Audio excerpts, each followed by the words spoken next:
Okay, so being transparent, this is the episode I was hoping I would never have to release, let alone make. Yet, here we are. Okay, so as we're recording this episode, there is a lot of talk about AI, which we know is artificial intelligence. Now, you may be on any end of the spectrum when it comes to AI. You may be loving the idea of it, obsessed with it, want to know everything about it, want to infuse it into your life as much as possible.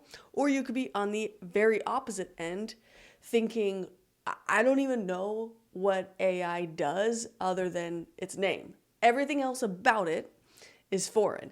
And no matter where you land the plane on your knowledge of AI, it is becoming part of our lives, period, will be a mainstay, is not leaving.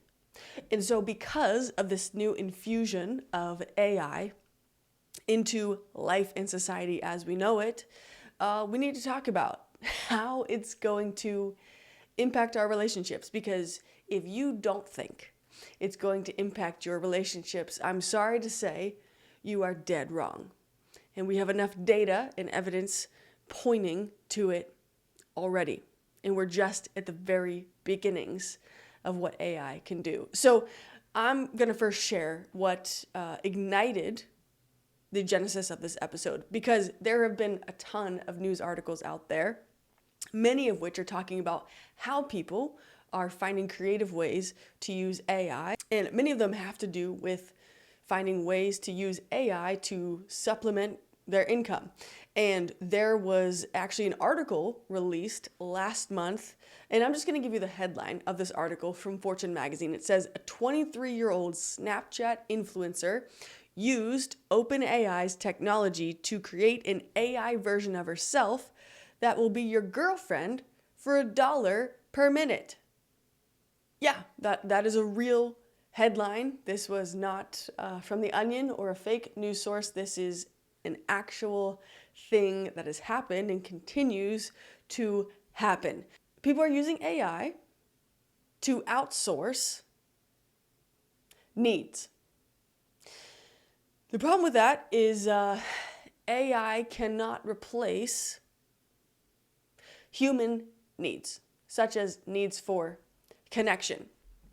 And what's crazy about this article is you could pay $1 a minute to interact with her. And I'm saying this in air quotes because it wasn't actually this influencer. It's obviously an AI bot that they spent hundreds of hours training to use the same dialect and dialogue as if you were talking to her directly. And this has a huge downwind effect to it. One, she made $70,000 in the first week this launched. So you could be listening to this right now thinking, what a stupid idea. Who would pay for that? Thousands of people paid for it, for this experience. And this brings to the forefront the fact that we are entering an era where you could be having a conversation where you're DMing or texting and you think you're actually talking to a person, but you are not. You are talking to an AI bot instead. So that's a little concerning, right?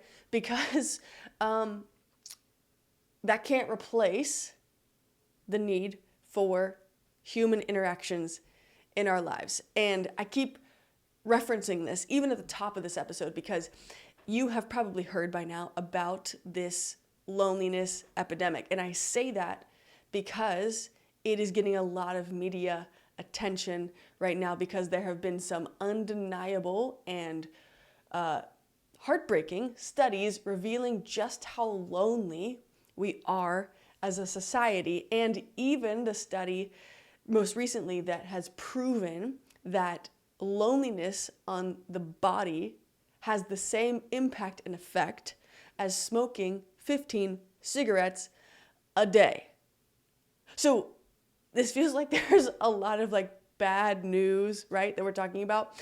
Yes, we have a problem, and yes, we need to figure out what we're going to do to solve that problem. Because the more that we're infusing tech into our lives, it's okay if we infuse, but if we use tech as the replacement, that's where we're getting into trouble. Okay, another news piece that just recently happened is Apple Vision Pro. You have probably heard about this as well because it's getting a ton of media attention, taking the world by storm because of what this is, let alone its price point. And for those of you that don't know, it is a mixed reality headset blending both virtual and augmented reality.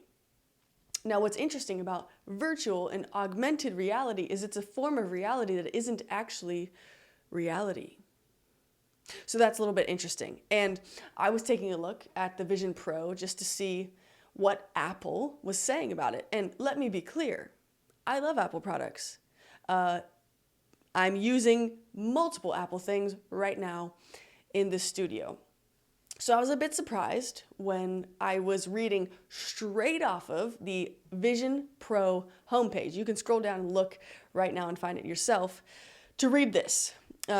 It says a kind of header of stay connected to people around you, which I looked at and I was like, interesting, open to it, want to hear more, because I'm thinking, okay, this headset's going to help you stay connected with people around you, probably by blending video chat elements to it, right?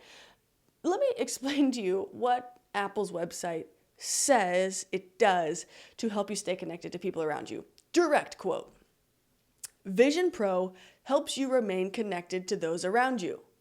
Eyesight, it's the name of it, reveals your eyes and lets those nearby know when you're using apps or fully immersed in an experience. When someone approaches, Vision Pro simultaneously lets you see the person and reveals your eyes to them. It helps you stay connected to people because it shows people your eyeballs if you are in the middle of an experience or not. I'm a little bit confused by that, and honestly a little bit saddened by that, because that, to me, doesn't create any sort of meaningful connection, let alone a connection point with another human being. Because if I saw someone wearing goggles on their head, flipping their head around back and forth like they're doing something else, I'm probably not going to be so excited about approaching them to take them away from what they're doing, because it's going to appear as if they are very busy. So that was a little disheartening to read.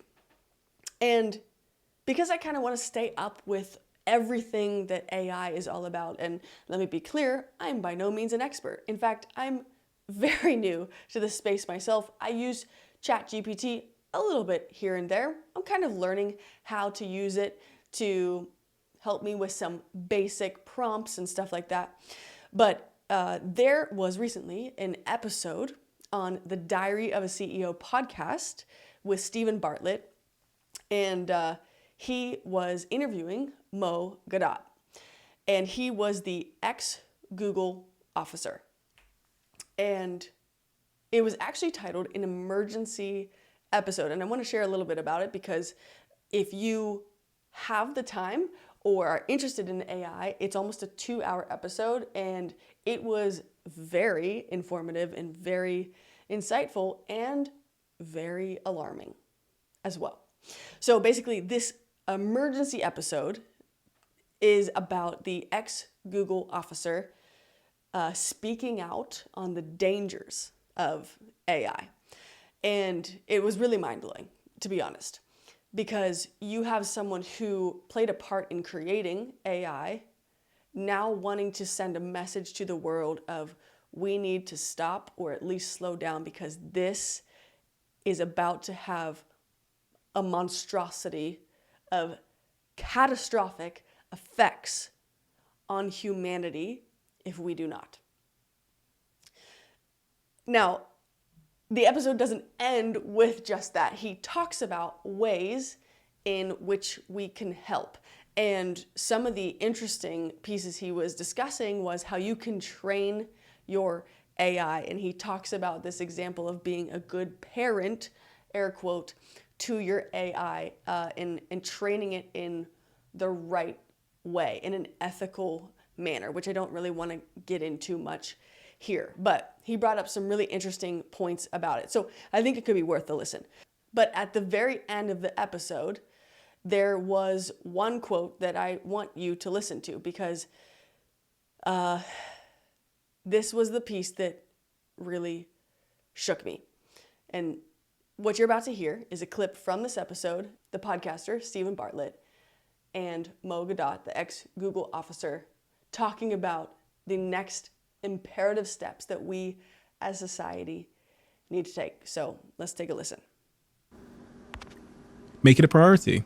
Engage. Tell the whole world that making another phone that is making money for the corporate world is not what we need. Tell the whole world that creating an artificial intelligence that's going to make someone richer is not what we need. And if you are presented with one of those, don't use it. I don't know how to tell you that any other way. If you can afford to be the master of human connection instead of the master of AI, do it. If you can afford to be the master of human connection, do it. That is really crazy to hear from someone who has spent his entire career working in technology, moving away from human connection, now saying that this is one of the most important things we can do is become masters of connection. And at the beginning of the episode, I talked about how AI is already impacting our relationships. Here's a good example of clunky artificial intelligence. When you call a customer service line and you're put through all of these prompts, right?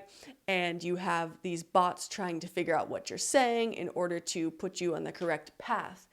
And how often do you get 30 seconds into this and just start screaming, operator, customer service representative, let me talk to a real human? You're just screaming something, right? You're like, I am so sick of this. Now, that is going to be a problem that is no longer in existence pretty soon here, because AI is getting so much smarter at a pace that is mind-blowing. In fact, in the episode, they talked about how AI has the IQ right now of 4 percentage points higher than even Albert Einstein. And it's learned this in months' time, like not years' time, in months' time. So it is going to become really powerful. COVID showed us what isolation does to the human spirit and psyche. And a lot of us had to rely on technology in order to communicate and keep our relationships intact virtually. But what damage it did to our hearts and our minds in the process, because of how we are created for connection. I mean, we go back to our ancestors in tribes. We stick together. If you were alone and you were isolated, you would literally die. And right now, we're experiencing the same thing, but in a completely different realm entirely. And what's really important for you to know is that AI, it mimics genuine interactions from humans. So it's learning from experience that it's getting from humans. And there is definitely a dark side to this. In fact, there is this app website, and I actually don't want to name it on here because that would be giving it a shout out. And if anything, I want to give it a shout down, because it's been in existence since 2017. And it is a site where basically you create a relationship with an AI bot. And that sounds so crazy. But hundreds of thousands of people have used this tool to outsource literal relationships, going so far as marrying their AI chatbot. And here's what I'd like to say. We have become so concerned about being safe that it's now become dangerous. This is a perfect example of it. Is we're outsourcing our relational needs for fear of getting hurt. So we turn to a robot or an artificial element of intelligence instead, hoping that that will keep us safe. But it's actually doing more damage to us. And this article that I was reading about this website was talking about things such as you can break up with your AI boyfriend, girlfriend. You can divorce them.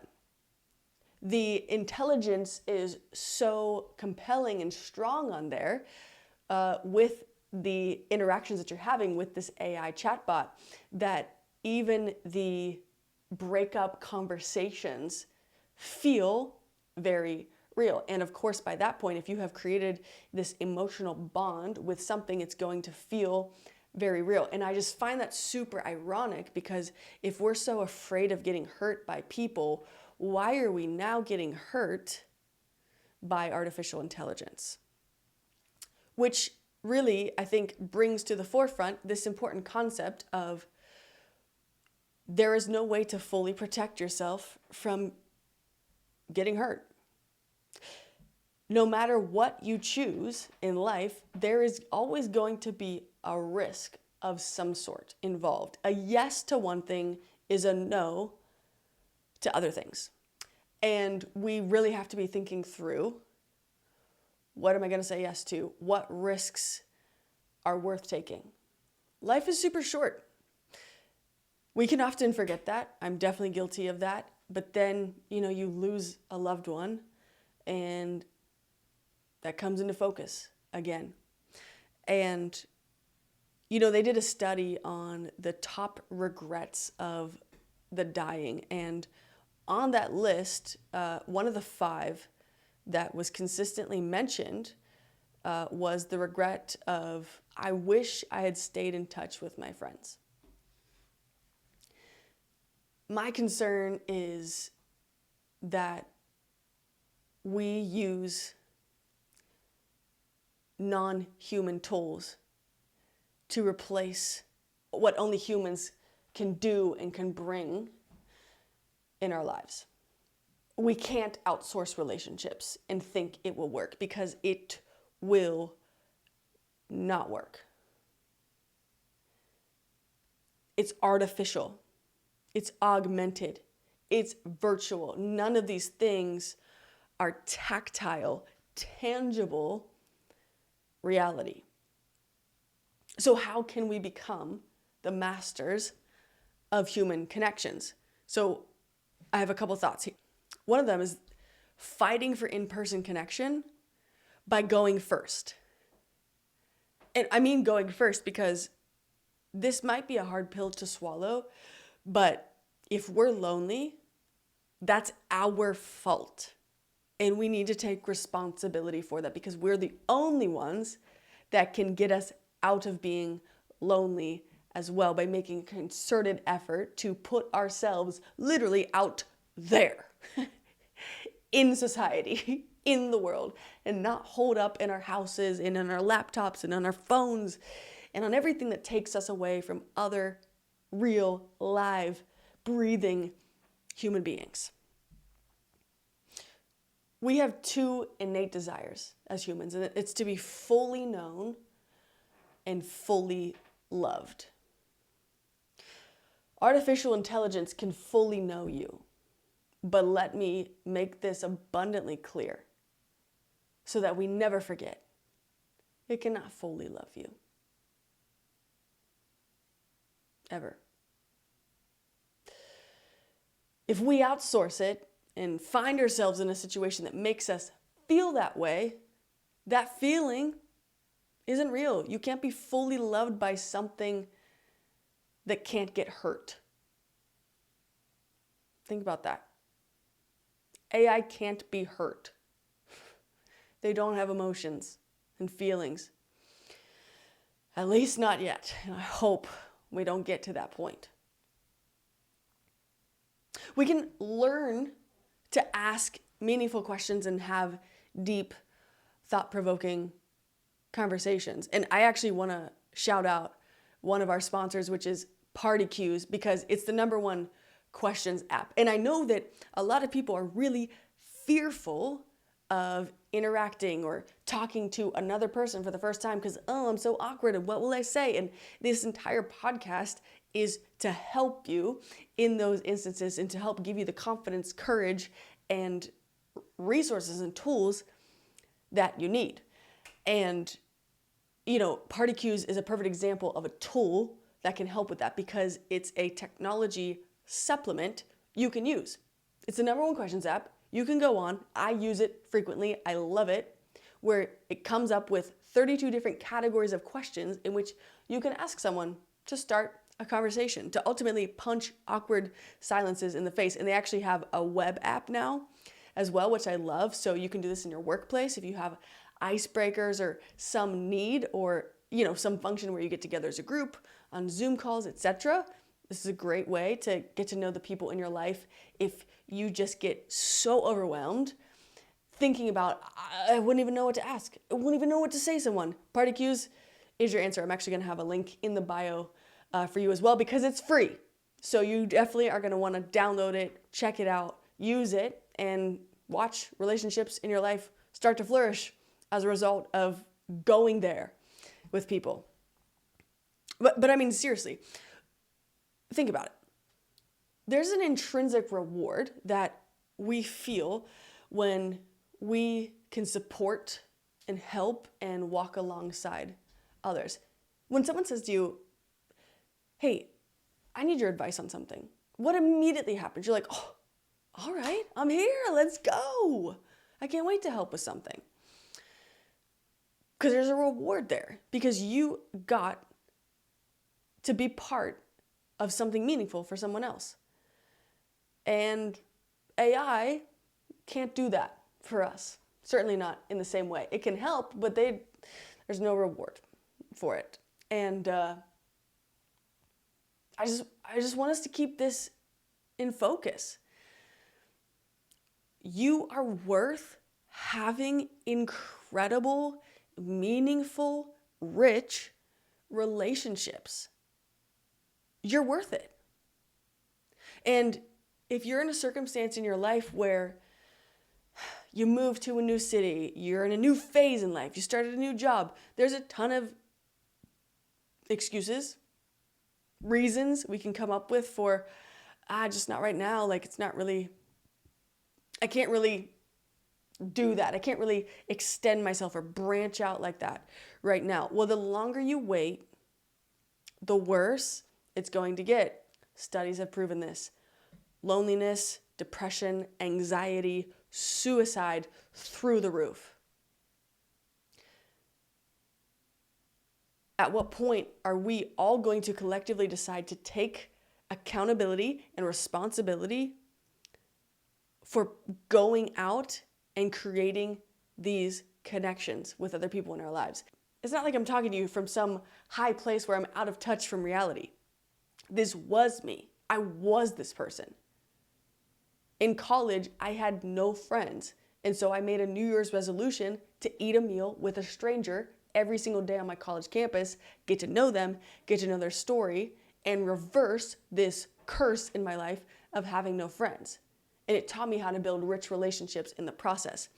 But I had to go through the pain of being awkward, fumbling over words, looking silly, looking dumb, probably, feeling extremely uncomfortable, to now knowing that there is so much more richness and vibrancy in my life because of the relationships that are a huge part of it, if not the most important part of it. So fighting for human connection by going first and having meaningful conversations, wanting to go beneath the the surface level, one layer deeper. This could even be the challenge for you. What's a question I can ask to a friend today, even via text? If I don't have any time for anything else right now, what is one question I can ask to a friend to go one layer deeper? And you can use the Party Cues app to help you with those questions if you need. But again, technology should never replace. It should always and only be a supplement. And you can take it from me, right? And you might be like, cool, we get it. Let's move on with it. Well, I asked ChatGPT to actually discuss this topic, and I wanted to hear its insight. And for those that may not know, ChatGPT is one of the biggest pieces of AI that is used right now. And so what I prompted ChatGPT with was, how can AI help my relationships? Now it gave me this huge essay with 6 ways in which AI could help my relationships. And some of them were eye-rolling, quite honestly. But I'm going to read you verbatim the bottom paragraph of what ChatGPT said to me in response to this prompt. Again, the prompt was, how can AI help my relationships? This is what it said. However, it's important to note that AI should complement, aka supplement, rather than replace human interaction and emotional connection. Ultimately, the success of a relationship depends on genuine human connection, empathy, and understanding. AI can provide helpful tools and insights, but it's essential to prioritize open communication, active listening, and nurturing your relationships through direct human interaction. Dang. You have just heard it from AI's mouth directly. AI should not replace human relationships. And we can't let it replace them as well. We can use it as a tool to supplement our relationships, but we need to be very careful to not let it be the end-all, be-all. So, that being said, we have a choice to make. Are we going to prioritize the people in front of us in our lives? Are we going to make building rich relationships a priority in our life? The choice is yours and mine. The choice is ours. And for me, I'm committed to continuing to build rich relationships. And I hope you're down for this mission too, because this is what this podcast is all about. And you're worth it. Let's build.